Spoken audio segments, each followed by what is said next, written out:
Bienvenue dans cette nouvelle émission des idées à l'endroit. L'œuvre et la pensée de Nicolas Gómez Dávila sont à bien des égards déconcertantes. Sur un plan formel, tout d'abord, puisque le grand écrivain et grand philosophe colombien, qui est né en 1913 et qui nous a quittés en 1994, est un virtuose de la forme brève, de la forme aphoristique, mais également, plus fondamentalement, en raison de la critique radicale qu'il a menée du monde moderne. Sans doute d'ailleurs est-elle l'une des plus radicales qui ait jamais été, en tout cas formulée sous cette forme aphoristique et sous cette forme brève.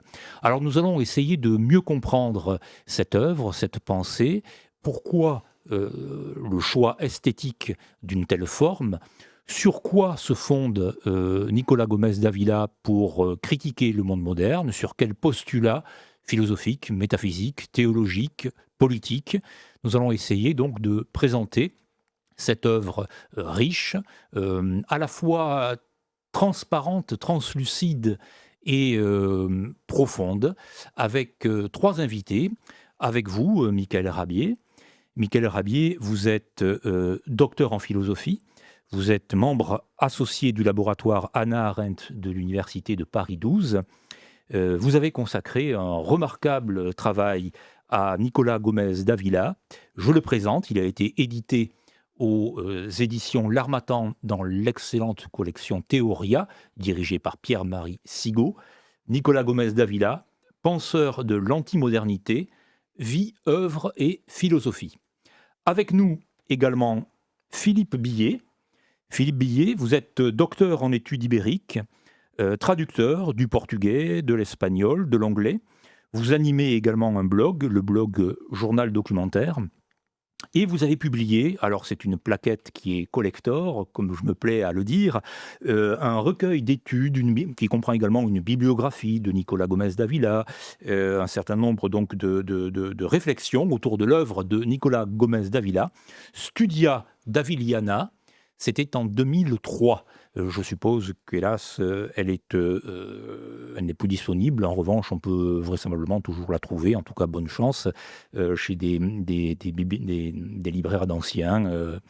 Mais voilà une présentation également d'importance. Et puis enfin, avec nous, j'ai déjà mentionné votre nom, Pierre-Marie Sigaud, éditeur, directeur de la collection Théoria, donc aux éditions L'Harmattan. Vous avez également dirigé pendant longtemps la collection Delphica aux éditions de l'Âge d'Homme, et vous êtes donc bien sûr l'éditeur de Michael Rabier, et vous avez également dirigé le dossier H, consacré à René Guénon. C'était aux éditions de l'Âge d'Homme, c'était en 1984.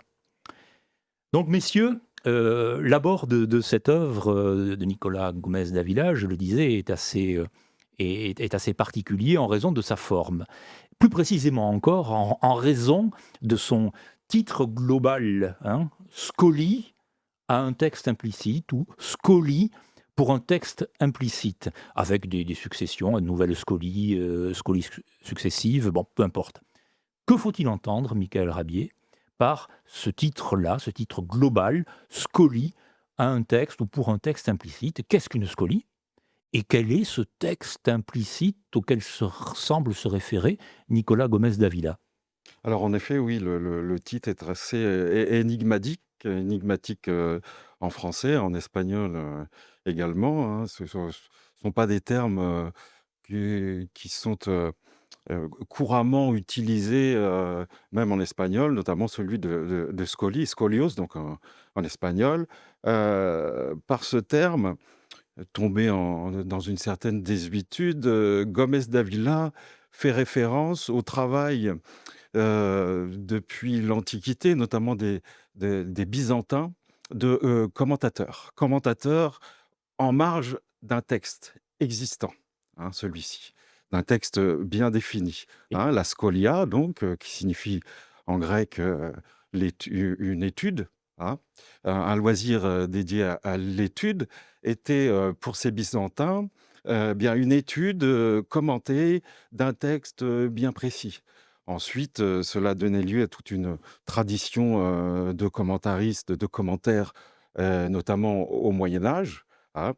et jusqu'à la Renaissance, genre qui est ensuite tombé en désuétude. C'est un texte second, donc, hein, la Donc c'est un Scolie. texte second, c'est un texte en marge d'un autre texte. Est-ce qu'il faut y voir de la part de Nicolas Gomez Davila, parce que lorsque l'on s'intéresse au monde de la philosophie, les lecteurs de Spinoza, de l'éthique, sont peut-être habitués à cette notion de scolie, où il s'agit aussi également d'un commentaire.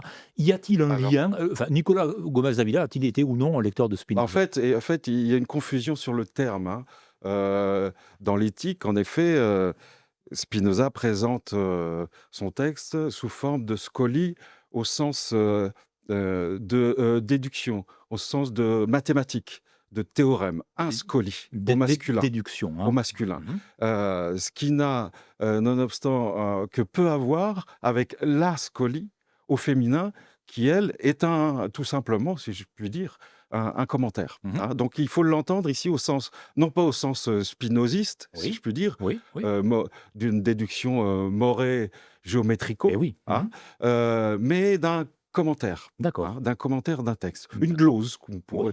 Il a existé aussi le terme de glose, hein, sur ces textes, donc depuis l'Antiquité, on va dire, jusqu'à la Renaissance. Oui, Hein.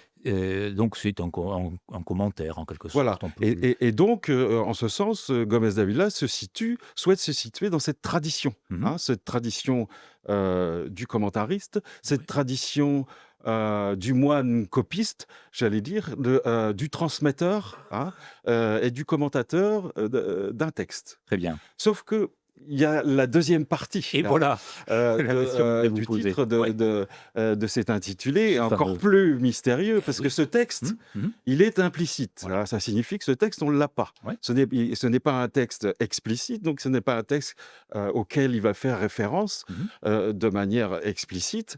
Quel est ce texte? C'est la question que j'ai essayé de me poser avec d'autres, hein, dans Bien la sûr. suite de d'autres. Mmh. Vous imaginez bien que c'est une sorte d'enquête quasiment infinie. Et oui, policière. Philippe Billet, vous êtes d'accord avec, ce commentaire du titre? Et si oui, avez-vous, je vais vous interroger aussi Michael Rabier et Pierre-Marie Sigaud, mais, êtes-vous d'accord sur une éventuelle définition de ce qu'est ce fameux texte implicite auquel, se réfère, Oui, Gomez Davila? il y a différentes hypothèses. Une hypothèse, c'est que ce serait un de ses propres textes, les plus complets qu'il ait écrits par ailleurs, même s'il n'y en a pas beaucoup de publiés.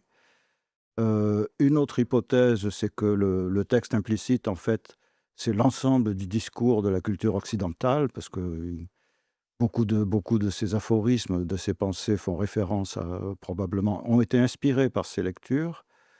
Et une troisième hypothèse, ça serait que ce texte implicite, ça serait la théorie qu'il n'a pas écrite parce que justement il préférait, l'expression, par éclat de vérité de l'aphorisme plutôt que par la construction.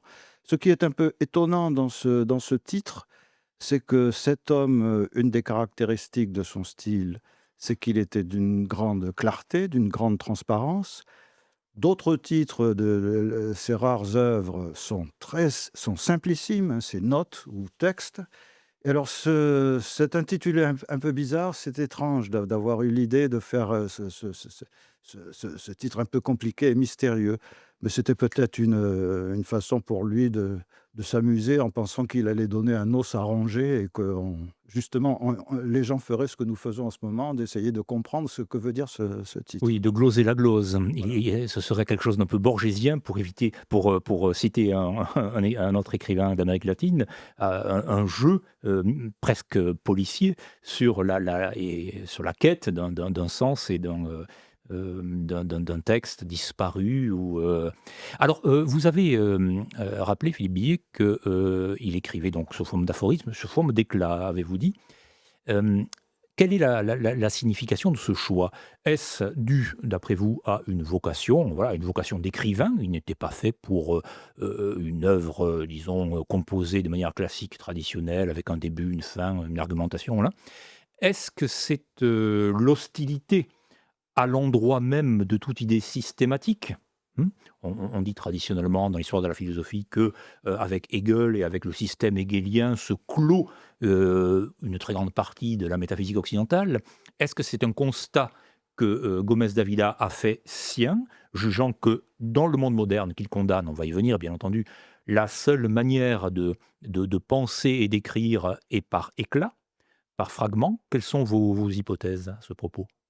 Hostilité à l'endroit du système? Ce sont un petit peu toutes ces idées-là, réunies, à la fois la forme qui correspond à un fond, hein, et il y a une Scully dans laquelle il dit que le fragment est le reflet de l'homme qui vit parmi des fragments.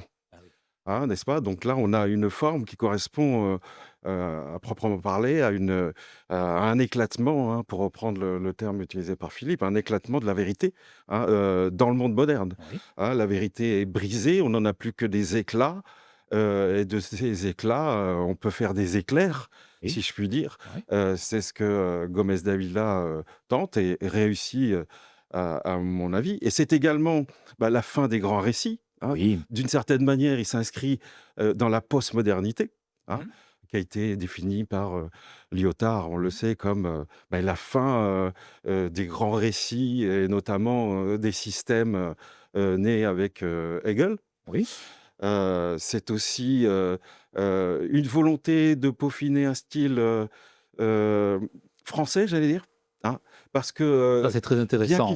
bien qu'il soit colombien, Ouais. il faut rappeler qu'il a été éduqué, en France, Mhm. hein.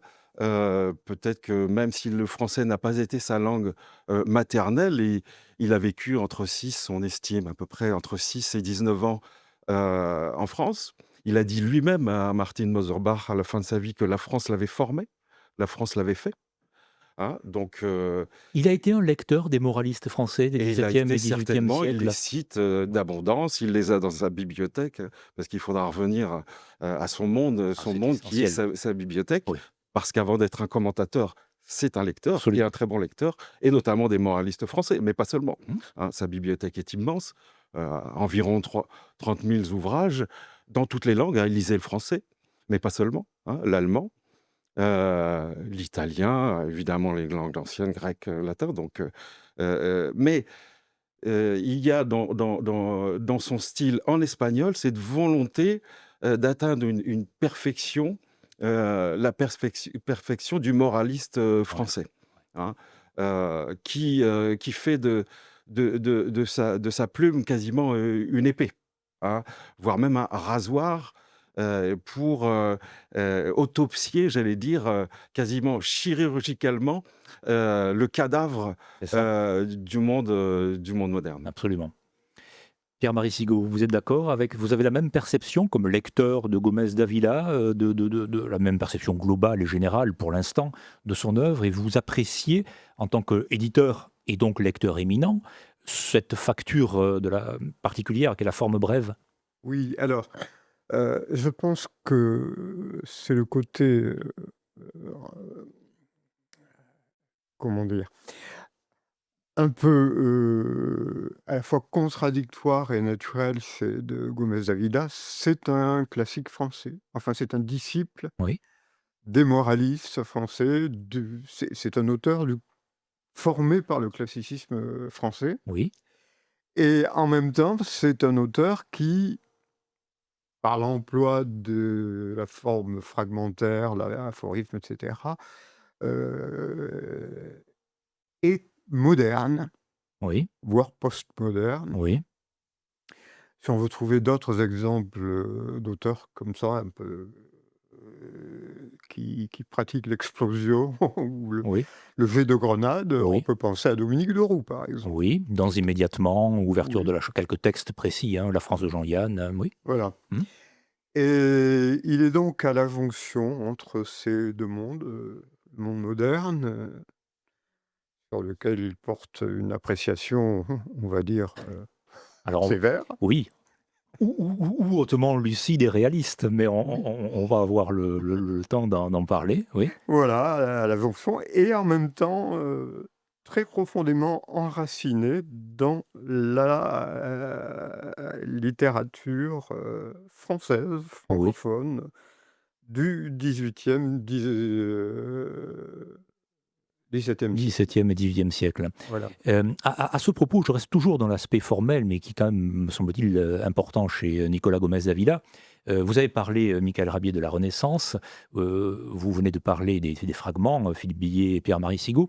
Gomez d'Avila a été un lecteur de Montaigne. Lui-même adepte d'une certaine forme brève à travers, évidemment, les essais, ce qu'il appelle les essais. A priori, lorsqu'on lit Gomez d'Avila, on a du mal, indépendamment de cette question formelle, à voir en quoi, comme Nietzsche d'ailleurs, était un grand lecteur de Montaigne, et lui-même un penseur du fragment ou de l'essai au sens de Montaigne. Néanmoins, on a un peu de mal à voir, à comprendre cette proximité entre Nicolas Gomez d'Avila et Montaigne, qu'il place donc très haut.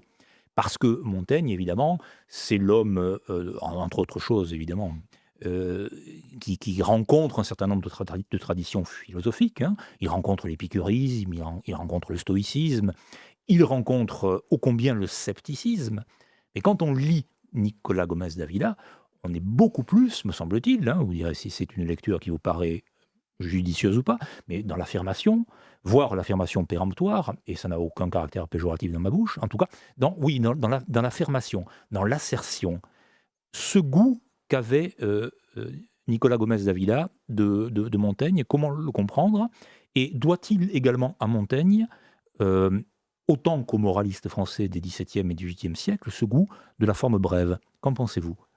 Alors oui, il y a en effet une filiation à la fois philosophique et littéraire, et qu'il a lui-même explicitement affirmé. Il a dit: mes deux saints patrons sont Montaigne et Burckhardt, l'historien suisse, l'historien de la Renaissance, justement. Absolument. Donc, concernant cette filiation échémienne du côté de Montaigne, à la fois littéraire, mais je crois que Philippe pourra en parler un petit peu, parce que comme Montaigne, il l'a analysé d'ailleurs dans un passage de cette revue, comme Montaigne, Gomez d'Avila pratique les emprunts, voire même les plagiats. Exact.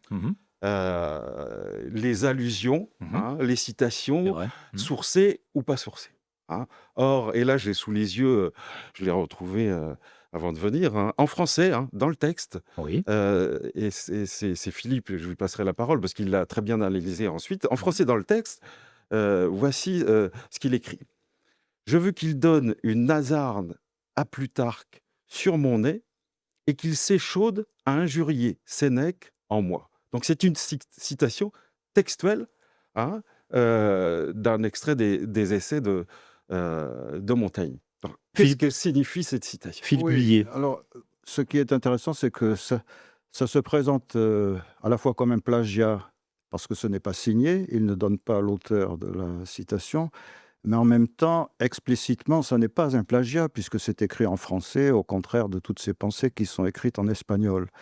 Bon, ce qu'il dit, c'est qu'effectivement, il s'amuse, et Montaigne faisait la même chose, parfois, à citer des gens sans dire que c'était des citations. Comme ça, quand on le critiquait ensuite, en fait, on ne se rendait pas compte qu'on critiquait un auteur classique auquel on se référait. Je voudrais préciser à propos de cette question du fragment et du système Oui. qu'il a plusieurs fois exposé l'idée de sa méfiance envers les systèmes philosophiques qui, selon lui, étaient nécessairement faux à un moment ou à un autre. Et je dirais que, à propos de la forme brève, il n'y a pas seulement cette conviction qu'au moins dans la brièveté du fragment, il peut y avoir un éclat de vérité plus pure, mais je pense qu'il y a aussi une question de goût esthétique, c'est-à-dire que ça lui plaît par sa forme, par l'élégance particulière. Oui. Et puis enfin, je voudrais préciser, il est vrai qu'il y a une filiation de Gomez d'Avila par rapport à la tradition française.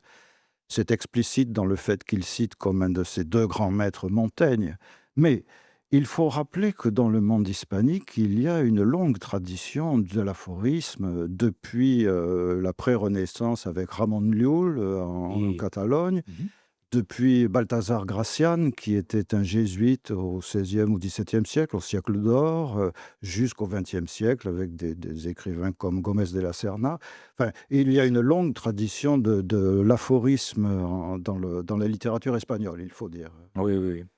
Alors, nous Alors, allons... quant à la Oui, je vous en finition prie, philosophique de Michael Ravier. Montaigne, Oui, oui. c'est une sorte, je dirais, de scepticisme conservateur, hein. Alors, qui n'apparaît pas dans l'aspect, on va dire, assez rhétorique de ces scolies ou ces aphorismes, hein, même s'il lui-même n'appréciait pas trop cette terminologie, hein. Oui. Mais bon, surtout vers la fin de son œuvre, Oui, c'est parce qu'ils se défendent, ils rejettent l'appellation d'aphorisme en disant que, ah oui, parce qu'un aphorisme, c'est un objet singulier, à part. Lui, il voulait qu'on considère ses pensées comme les touches chromatiques d'une composition voilà, pointilliste. tout à fait. Enfin bon, ce sont des touches que l'on peut légitimement isoler et considérer comme des simples aphorismes. Je pense que c'est de la coquetterie de sa Oui, part. Oui, et puis si on s'amuse à entrer dans ces considérations techniques, on peut distinguer l'aphorisme, le gnomone, la sentence, enfin, c'est la maxime. Voilà, exactement. Donc, je pense que c'est plutôt, en effet, On en restera de sa à la part. scolie, hein. Voilà, à la scolie. Voilà pour sortir du débat. Voilà, tout à fait. Alors, venons-en à ce qui fait, indépendamment de ce plaisir intellectuel que l'on peut avoir à lire les scolies de Nicolas Gomez d'Avila, venons-en à ce qui est le cœur de sa pensée, la manière dont il envisage le monde moderne, dans sa sévérité, comme vous disiez, Pierre-Marie Sigaud. D'un point de vue, disons, métaphysique ou philosophique, hein, de façon générale, là, dans un premier temps, qu'est-ce qui fonde le désaccord de fond que Gomez d'Avila nourrit à l'endroit du monde moderne? Pourquoi une telle hostilité? De quoi procède-t-elle? Bon, j'ai dit sur le plan philosophique ou métaphysique, mais on peut d'ores et déjà aborder les autres thèmes. Pourquoi est-il en conflit, cet homme-là, dont vous rappeliez, Michael Rabier, parce qu'on va peut-être en parler maintenant, qu'il est un homme de bibliothèque par excellence, hein. C'est-à-dire qu'il vivait dans cet univers des 30 000 livres, je crois, avez-vous dit. Il vivait assez reclus, hein. Il était plutôt sédentaire, indépendamment des voyages à Paris dans la jeunesse, enfin... donc cet homme-là était en réserve, en retrait, dans une forme de résistance à l'endroit d'une modernité qu'il rejetait. Donc, pour quelles raisons, au pluriel, rejetait-il cette modernité?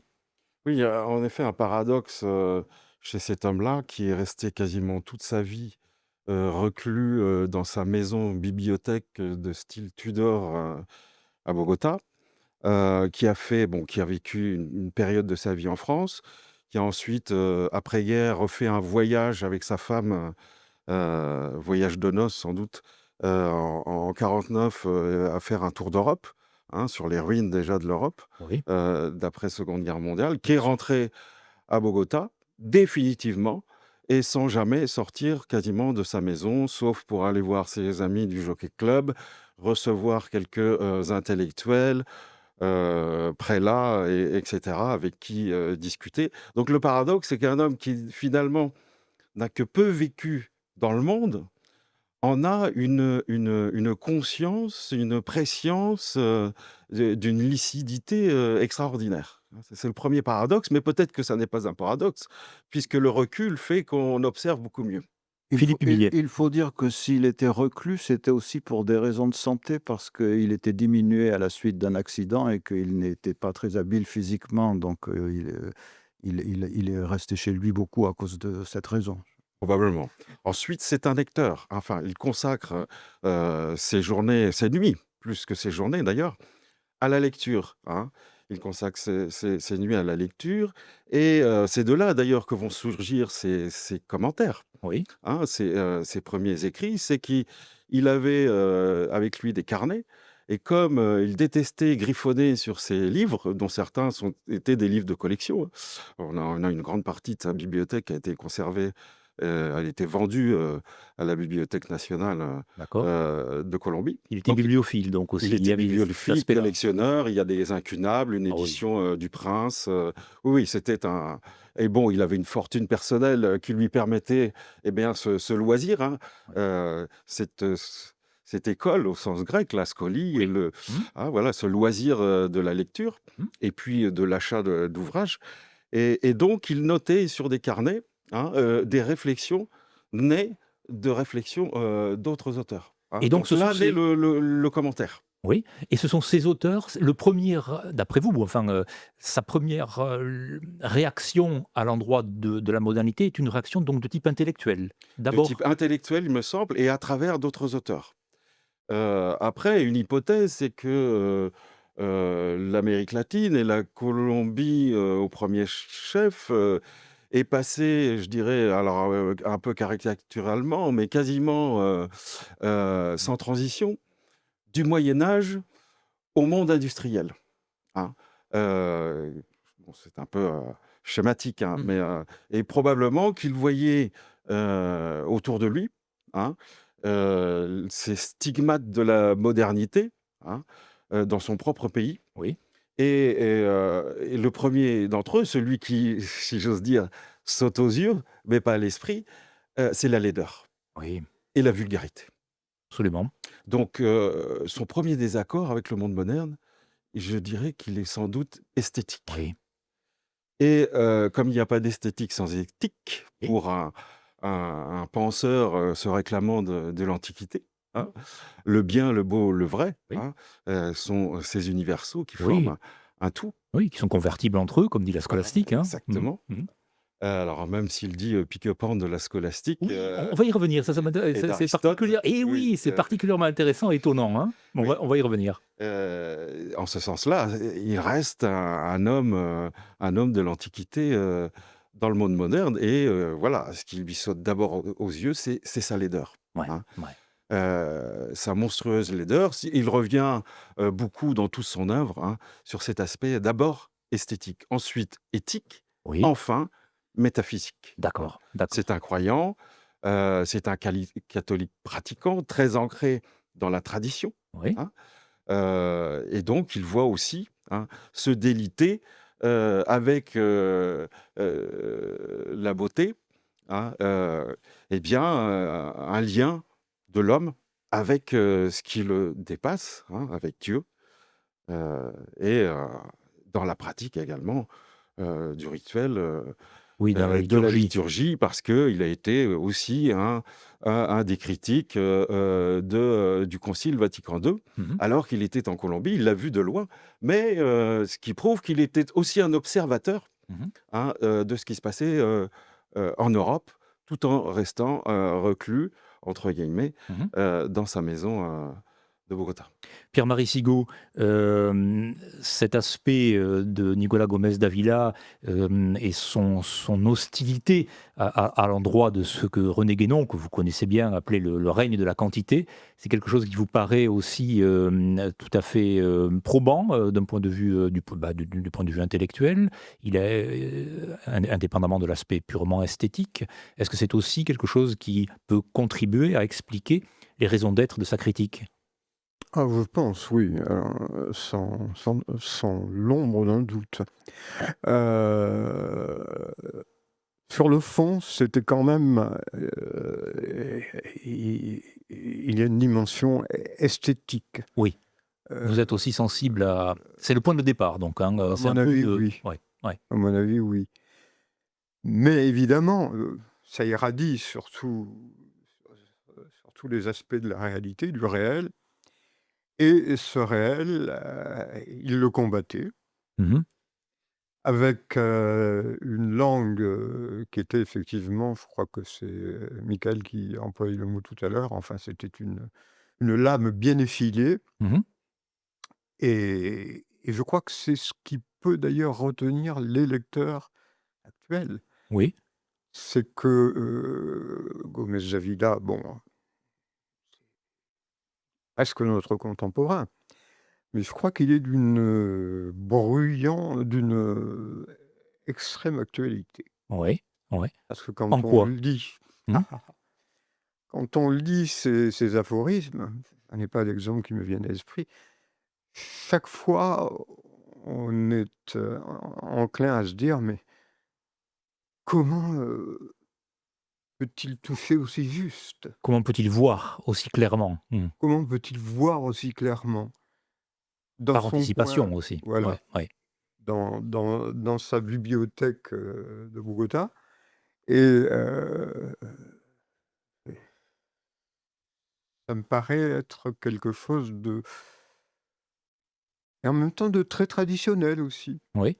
Alors, je reviens sur cette question du beau, de la beauté et donc de l'esthétique, Michael Rabier, et puis sur cette référence que vous avez faite à Aristote. Hein, en effet, bon, bah, quand on a un regard, disons, un peu esthétique sur le monde, enfin, quand on est sensible à la question de la beauté, ou de la laideur, de l'harmonie, de la disharmonie, de l'équilibre ou du déséquilibre, on va plutôt aller et que l'on a le sens de la transcendance, on va plutôt aller vers Platon, hein, c'est ce que fait Mmh.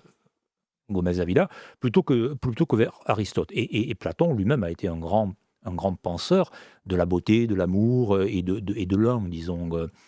Euh, comment, enfin, est-ce que cela suffit à expliquer l'hostilité que manifeste Gomez d'Avila à plusieurs reprises à l'endroit d'Aristote précisément et de la scolastique, ce qui est quand même un peu étrange compte tenu du catholicisme qui est le sien, que vous nous avez rappelé, Michael Rabier, qui est un catholicisme traditionnel, disons. Euh, Pourquoi ce divorce entre Gomez d'Avila et la scolastique aristotélicienne thomiste? Et je pense, bon, il n'est pas. Gomez Davila, on n'est pas obligé non plus de justifier parfois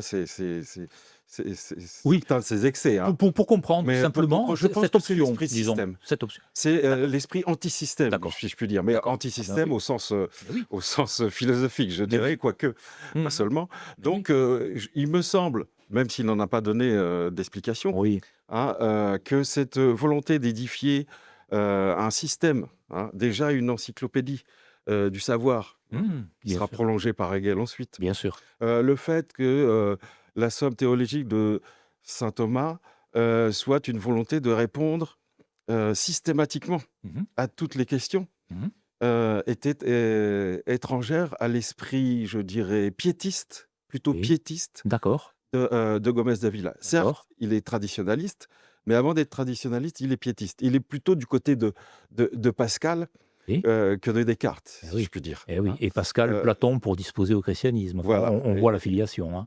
Voilà, hein. Et donc, c'est ce qui expliquerait son hostilité à l'endroit de plus que d'Aristote, hein, Oui, que de la scolastique d'accord, et de cette volonté finalement, déjà très moderne, oui. de vouloir tout démontrer. Absolument, absolument.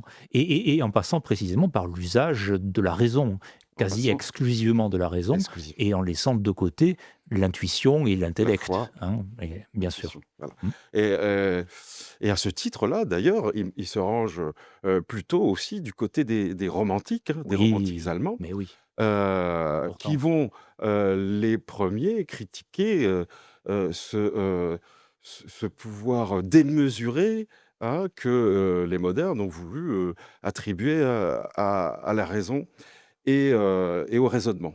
Oui, Et c'est peut-être par là aussi qu'on peut comprendre le choix, hein, esthétique, mais pas seulement, philosophique, oui, de l'aphorisme ou de la scolie, oui, hein, qui est plus assertorique que démonstratif. bien Hein. sûr. Et c'est la tradition du Witz, de la pointe de Voilà, l'esprit dans le romantisme allemand. Hein. tout à fait, exactement, hein. Et du fragment, hein, qui est Oui, comme le mais oui, hérisson, hein, mais oui, fermé sur lui-même, hein, et comme le hérisson, piquant, mais oui, hein, n'est-ce pas? Et donc on a là, plusieurs, aspects qui se rejoignent, qui sont à la fois métaphysiques, esthétiques et oui. encore une fois, philosophiques. Phil Billet. À propos de son opposition au monde moderne, je Oui, pense qu'il faut justement prononcer le mot, c'est-à-dire qu'il se présente et il se revendique comme réactionnaire voilà. ce qui C'est ça, c'est sa notion centrale, il se absolument, présente comme ça. tout à fait. C'est une grande provocation aujourd'hui parce que pour beaucoup de gens, c'est une injure Mmh. suprême. Lui, il assume cette position et si on pense que tout simplement l'attitude réactionnaire, on la résume ainsi, mais c'est vrai, c'est une attitude qui consiste à dire: «C'était mieux avant». Et l'avant auquel il se réfère, lui, souvent, c'est le Moyen Âge. C'est un nostalgique du Moyen Âge, un nostalgique de la société féodale. Et il s'amuse d'ailleurs à propos des écologistes à faire remarquer que, comme il dit, l'écologie, c'est la version pastorale du dur texte réactionnaire, parce qu'effectivement, l'écologisme, qui est plutôt gauchiste aujourd'hui, Mmh. il consiste à faire Bien remarquer sûr. que Mmh. c'était mieux avant, dans Mmh. la pollution. Oui, bien sûr. Hem, Cette figure du réactionnaire, on va essayer de s'y attarder un peu tout de même. C'est une figure, un type, hein, on peut penser aussi à Jünger, avec l'anarque, ou, hein, par exemple. Comment pourrait-on la définir de manière plus précise? En quoi lui-même fut-il un réactionnaire? Donc on a bien compris, hein, c'était mieux avant. Il y a cet horizon, ou contre-horizon médiéval, mais que peut-on en dire de plus de cette figure du réactionnaire? Alors le c'était bien avant, il est vrai que pour lui, il explique le Moyen Âge est un paradigme, hein. C'est pas hors de question de revenir en arrière. Oui, C'était oui, probable peut-être mieux avant, oui, mais de toute façon, on ne peut pas y retourner, hein, et donc si c'est un paradigme qui doit orienter l'avenir, oui. hein, et pas le passé. Mmh. Heu et ce qui pose problème, c'est le présent, hein. Le présent, je dirais, pour lui moderne, hein. Donc le réactionnaire est moins celui qui voudrait revenir à un avant, qui finalement en reviendrait à une utopie, hein, une Oui, utopie passéiste ou oui, une utopie de droite si on veut, ouais. contre une utopie, de gauche, hein, mais, il n'en reste pas ça n'en restera pas moins une utopie, Mmh. hein.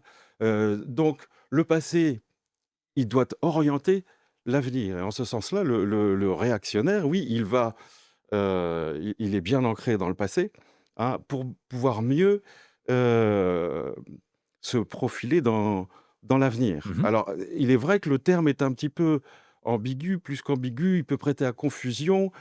Probablement qu'au départ, il l'emploie de manière provocatrice.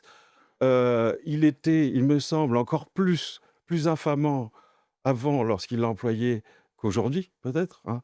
Et on sait que c'est Marx, hein, qui est à peu près le 1er, hein, traite, ceux qui, ne vont pas dans le sens de l'histoire, au Oui, début du manifeste du parti communiste, hein, sont des réactionnaires. C'est ceux qui veulent faire tourner l'histoire, en arrière, ouais, hein. ouais. Donc en ce sens-là, il reprend le terme et je dirais, il lui donne, quasiment ses lettres, de noblesse.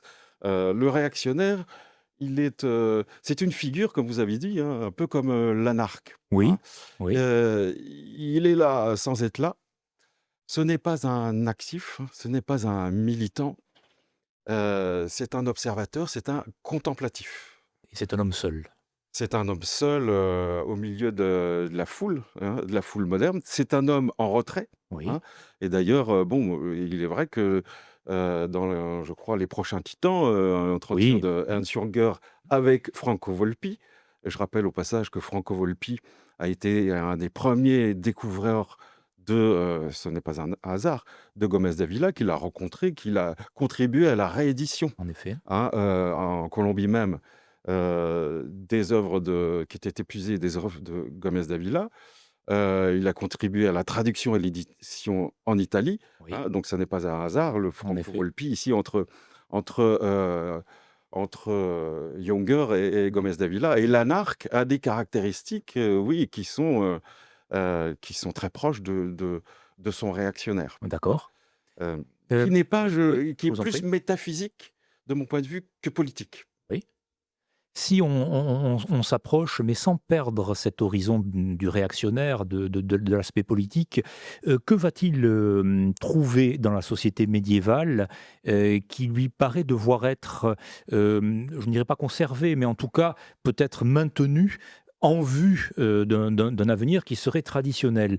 Il y a, y a-t-il ou non chez Gomez Davila le goût, de l'organicité médiévale, d'une société organique qui ne serait pas une société donc moderne, libérale, contractuelle. Y a-t-il chez lui un goût de la féodalité, des relations d'homme à homme? Comment explique quel est un peu son Moyen Âge au fond? Il a un goût de la hiérarchie, Oui, et il a le dégoût de l'égalitarisme qui est un des traits de la pensée, enfin de l'idéologie moderne. oui. Ça, c'est certain. D'accord. Donc société hiérarchisée, société organique. Bon, évidemment, Gomez Davila est très très hostile à l'idée démocratique, qui est l'une des grandes idées modernes et libérales en particulier. Est-ce dû précisément à son hostilité à l'endroit de l'idéologie égalitariste, puisqu'on évidemment quiconque, enfin, la question de l'égalité en démocratie ô combien se pose, hein, en elle-même. Enfin, elle se présente elle-même comme étant une société d'égalité de droit, au moins. Mais cette hostilité à l'endroit de la démocratie et du régime politique qu'est la démocratie, c'est aussi l'un des points centraux de la critique qu'il formule.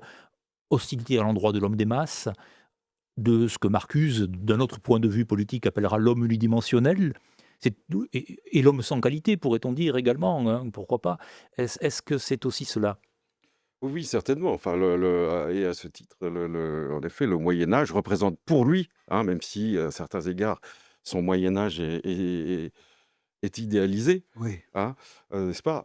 Mais idéalisé parce que c'est le contre-modèle, si vous voulez. Oui, C'est le contre-modèle du modèle moderne, égalitariste et démocratique. Donc, d'accord. en ce sens-là, oui, ce qu'il aborde dans la modernité, c'est aussi la démocratie, mais pas tant comme système politique, je dirais, que comme système anthropologique ou théo-anthropologique. Voilà. C'est-à-dire pour lui, hein, et c'est une partie peut-être, hein, ça a été une hypothèse du texte implicite, sa critique de la démocratie, hein, comme une théologie de l'homme-dieu. C'est Hein. ça. C'est-à-dire que la démocratie est l'aboutissement de tout un processus, hein, de retrait du divin, Oui, hein, de désenchantement du monde, oui.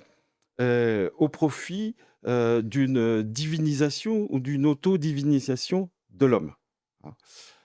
Donc un projet, on va dire, athée, Mmh. donc à la fois anthropologique et métaphysique. Vous utilisez d'ailleurs dans votre ouvrage, Michael Rabier, la formule religion anthropothéiste, hein, Voilà, c'est un terme qu'il emploie lui-même qu'il emploie dans un lui-même, de ses d'accord, textes, d'accord. dans un de ses premiers textes Mmh. d'ailleurs, hein, qui Mmh. précèdent les Escolios, les Scoli, D'accord. hein, et donc où Et quelques chapitres y sont puis, consacrés. Oui. Très bien, il Philippe Billet? est, il est conscient du fait que fatalement, la démagogie est consubstantielle à la démocratie. Alors c'est une critique, effectivement, qu'on peut faire. C'est un point qu'on peut examiner légitimement. J'ai été frappé également, toujours dans ce registre, politique, disons, par, la critique qu'il mène également de l'État. Et d'ailleurs, c'est très curieux, là, je vais encore citer René Guénon, et donc j'ai tendance à regarder Pierre-Marie Sigaud d'une manière spontanée et naturelle. Mais enfin, il regarde il a une analyse qui est assez voisine, il regarde du côté de Philippe le Bel, et de ce moment de la constitution de l'État, précisément, et de l'État de plus en plus autonome, hein, à l'endroit de l'autorité spirituelle. Donc ce divorce qu'il y a entre le pouvoir temporel et l'autorité spirituelle, qui est divorce incarné par Philippe le Bel, c'est une analyse aussi qui est très traditionnelle, Pierre-Marie Sigaud. Oui, tout à fait. Euh, euh, Ces choses-là sont, d'une certaine façon, évidentes. Oui, Les liens, tout ça est lié. oui, oui. Voilà. Et des liés dans le monde moderne, précisément aussi, Et lié, et des liés et d'une lié manière dans le monde différente, moderne, bien sûr. voilà. Mm. Et donc, Philippe le Bel, c'est celui qui a... Oui, c'est le signataire, vous savez, materia signata quantitate, Absolument. voilà. Ce qui est très scolastique, là aussi, comme formule. Hein, mais bon. Une formule que reprenait Guénon, Oui, d'ailleurs. absolument, absolument, au tout début du règne de la quantité. Voilà. Et je crois que Gomez Davila, c'est l'anti... je pense pas qu'il avait lu Guénon, hein, tant nous soit dit. Je ne D'accord. pense pas. Oui, une question que je me posais également, hein, j'avoue. Il l'a dans sa bibliothèque. Donc on peut supposer que, de même que Evola, Oui, donc on peut supposer qu'il l'a lu, il les connaissait. puisqu'il a à peu près lu Ah ce bah qu'il ça, avait dans sa bibliothèque. Oui, oui. mmh. Parce qu'effectivement, il y a des échos étonnants, Oui, entre ces 2 œuvres, ces 2 pensées, pour quelqu'un qui est un lecteur de Guénon et qui porte un regard critique sur le monde moderne, Gomez Davila, c'est évident. Je veux dire, on n'a pas, ça ça ça ça rentre comme dans du beurre, quoi. oui. Il y a également chez Nicolas Gomez Davila, et c'est parfaitement cohérent avec tout ce que vous venez de dire, une forme d'aristocratisme. Est-ce qu'on peut dire mais d'aristocratisme au sens où Baudelaire se réclamait d'une certaine forme Oui. d'aristocratisme, Mmh. au sens où un certain romantisme s'est réclamé d'une certaine forme Il dit que d'aristocratisme. tout homme qui a une vie intérieure est un aristocrate, quel que soit son rang. Ouais. Oui, oui, c'est très clair, oui. Qui rejoint un peu Bernanos disant que le monde moderne est une conspiration, hein, contre toute vie intérieure. On est aussi dans la même famille d'esprit. Euh, Également, c'est en lien avec ce que vous avez rappelé, Michael Rabier, c'est-à-dire là, autour de la figure du réactionnaire et de ce contre-horizon médiéval, il nourrit une très profonde hostilité à l'endroit du progressisme. C'est-à-dire qu'il va reprendre euh, une, une critique des idoles du monde moderne, hein, je pense à Nietzsche, évidemment, au philosophe à coups de marteau, qui se situe également dans cette direction-là. Parmi ces idoles, donc le progressisme, mais j'y songe en faisant cette réflexion-là, c'était un lecteur de Nietzsche, Oui, oui. ouais. Oui, Il a beaucoup influencé, c'était un grand lecteur.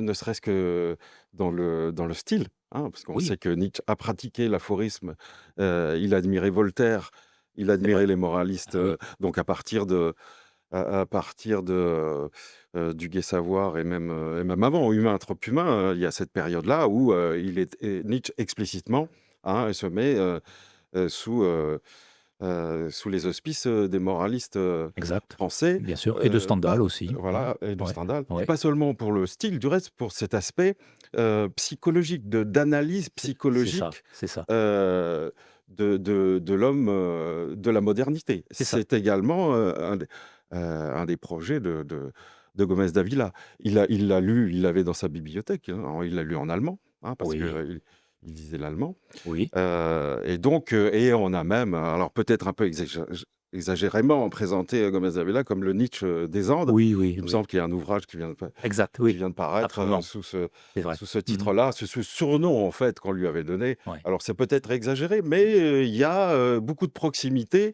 euh, fort le christianisme, je dirais. Ah oui, Donc il n'y a pas chez Gomez Davila la critique du christianisme qu'il y a, au contraire, hein, qu'il y a chez Nietzsche. Mais il y a une forme, oui, de proximité chez chez ces deux auteurs, jusque dans la même passion, admiration paradoxale pour Voltaire. Hein. oui, Et de cette ironie voltairienne que dit Gomez Davila, on ferait bien aujourd'hui d'appliquer, non pas à l'Ancien Régime, ah oui. mais au Nouveau, Oui, c'est ça, au clergé contemporain. et au clergé U- contemporain, tout à fait. Utilisons les armes des Lumières en ce qu'elles ont de plus incisif Voilà. à l'endroit de la cléricature Et au contemporaine. roi qui nous gouverne. Et exactement, tout à fait, tout à fait.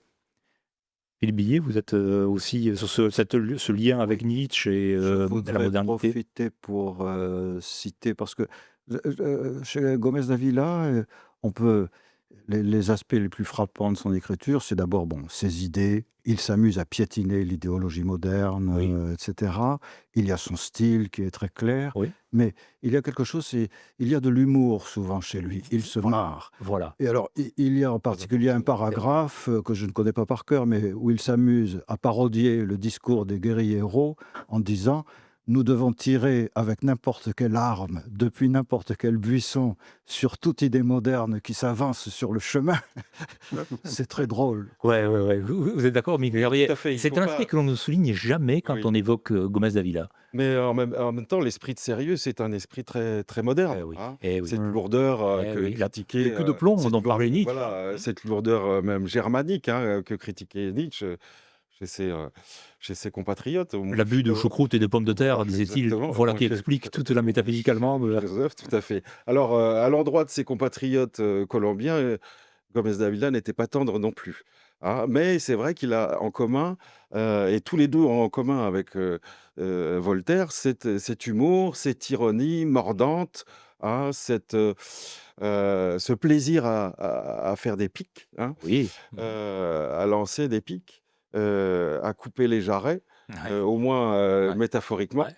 Ce sont des duettistes, hein, d'une certaine manière. Ils manient la plume comme une épée pour combattre ces idoles du monde moderne et avec beaucoup d'humour, en effet. Il faut le rappeler parce que c'est ce qui fait le plaisir de lecture, hein, pour en venir peut-être à ce qui est essentiel, hein, dans l'accès d'un Oui, auteur. oui. C'est le plaisir de Ouais. lecture et ce rire qu'il provoque chez son lecteur et qui construit une forme de complicité. C'est ça. Hein, de complicité dans une conversation, voilà, et c'est ce qui est très important aussi et ce qui fait la force et la légèreté en même temps Ouais. de son style. Oui, il s'attaque au nouveau ridicule, en quelque sorte, Oui. comme le ferait aussi bien un Molière. Un de ses bons mots, ça a été de dire que la sociologie protège le sociologue de tout contact avec la réalité. Et C'est excellent. oui, C'est excellent. Et c'est d'une pertinence et d'une et d'une actualité actualité. absolue. Voilà, D'une Absolue. actualité. une actualité qui en même temps le rend très actuel Oui. et très accessible aux jeunes générations. Moi, je suis très surpris, hein, Oui. de voir à quel point ces jeunes générations, nourries aux je ne sais combien de signes de Twitter, Oui. maintenant X, Mhm. eh bien, aiment beaucoup ces formules acérées, courtes, hein, et retrouvent, hein, Il est vrai que le tweet se place dans la continuation de de l'aphorisme. l'aphorisme. Oui. D'ailleurs, il y a déjà des auteurs qui ont publié des recueils de leurs tweets qui sont des recueils d'aphorismes. Et on salue en particulier Renaud Camus, qui a publié plusieurs volumes de ses tweets qui sont aussi tout à fait admirables, excellents, et aussi parfois, tragiques souvent, mais parfois hautement comiques et plein d'humour. C'est aussi une formule qui, chez un certain type d'esprit, fait mouche particulièrement, la forme brève, je veux dire. Alors, nous ne sommes pas très loin nous avons 2 minutes de la fin de cette émission. Michael Rabier, accepteriez-vous donc de nous lire dans le texte, parce que vous nous avez fait l'amitié d'apporter une édition originale d'un ouvrage de Nicolas Gomez Davila, ce qui est évidemment fort rare. Pourriez-vous nous lire un, deux, trois, une de trois scolies Alors éventuellement? voilà, je n'ai pas fait, hein, tout ça est improvisé. Oui, Hein, je voulais n'ai pas demander fait à brûle de pour point. sélection, je C'est ça. prends au hasard. Là, j'en ai une qui me tombe sous les yeux, courte, hein, il y en a de plus ou moins courtes. Pueblo es toda reunión de más de 15 personas. Traduction, le peuple est une réunion de plus de 15 personnes. Je prends C'est pour les gens euh, qui se réclament volontiers du peuple en disant le peuple veut ceci, cela. Lui, il dit que avec 15 personnes, on peut dire voilà, le peuple veut ça. Bien sûr. C'est le principe des sondages modernes. Hein. Oui. On interroge non pas 15 personnes, mais 150 et on dit voilà ce que pensent les Français. Voilà. une autre, voilà, au hasard, hein, je prends au hasard, si le hasard existe. El que reclama igualdad de oportunidades acaba exigiendo que se penalice al bien dotado. Traduction, celui qui réclame une égalité d'opportunités finit par exiger qu'on punisse, hein, celui qui est bien doté. Mhm. Euh, Allez, un dernier pour la route. allez, On pour la arrive route. le dernier. Alors là, je tombe dessus, c'est l'occasion aussi de clarifier cet aspect, cette relation un petit peu ambiguë qu'il a avec sa mère patrie, l'Espagne. Oui. Hein. Oui. Il était de cette manière beaucoup plus français, hein, d'esprit qu'espagnol, et il est très injuste à l'égard de ses compatriotes, mais également des Espagnols. Classico castellano significa, salvo excepciones, libro illegible. Voilà. Un classique castillan, donc espagnol, signifie, sauf exception, un livre illisible. Bon, Voilà qui n'est pas tendre. Merci beaucoup, messieurs. C'est heureux, sans que nous ayons préparé, que nous terminions sur cette note très humoristique de Nicolas Gomez d'Avila. J'espère que Michael Rabier, Philippe Billet, Pierre-Marie Sigaud vous ont donné l'envie, et en particulier aux plus jeunes d'entre vous, de lire Nicolas Gomez d'Avila. Nous nous retrouvons très bientôt pour une prochaine émission des idées à l'endroit. Merci à nouveau, messieurs, et à très bientôt.